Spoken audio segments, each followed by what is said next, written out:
Иесінің жазбасы. Бұл жазбаны тыңдап отырып қорықпаңыз. Жай, ылғи бізді ешкім бақылап тұрған жоқ деген сәтте жағымсыз әрекеттер жасаймыз. Елестетіңіз.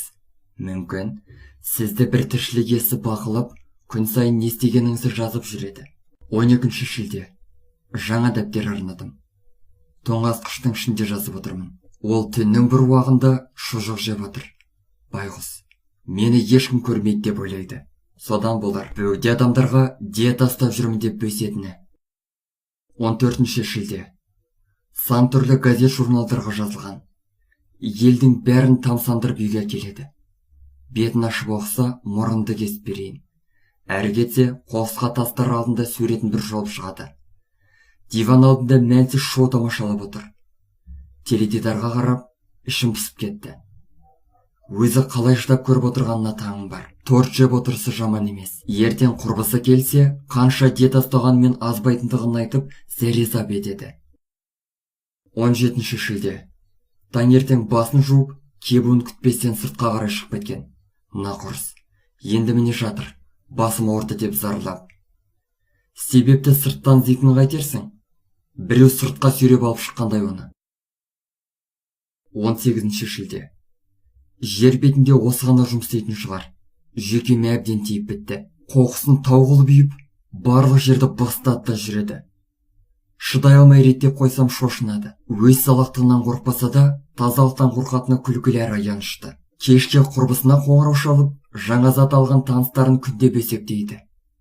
Бұл шіркінді күнеге сырттай бақылап жүрмесем, аңқау басым әлемде бұдан өткен мінсіз адам жоқ деп ойлар едім. 20 шілде. Менің пәтеріме көшіп келгелі ата-анасымен хабарласпаған еді. Ешкім жоқ деп ойлаған.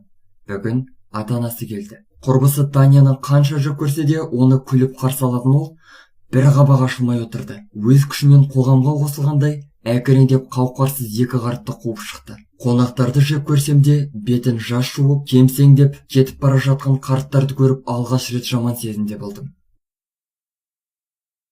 28 шілде.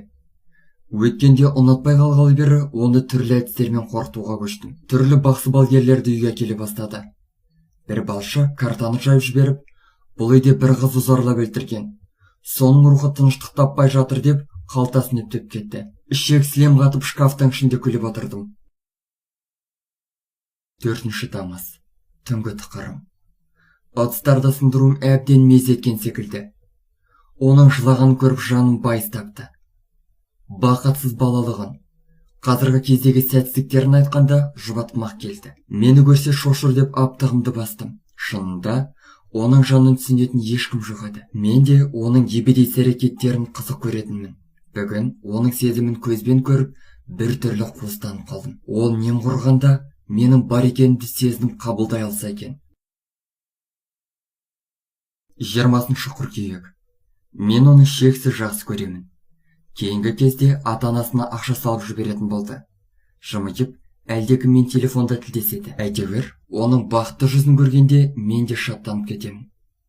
Олпы-солпы жүргеніне үйреніп қалған екенмін. Сағаттап айналдында тұрғаны, әсемденіп сыртқа шыққанын қызғанатын болып алдым. Шашып кеткен заттарын жинап қоямын. Ол да алғысын білдіріп, ас үй үстеліне түрлі тәттілер кеп қояды.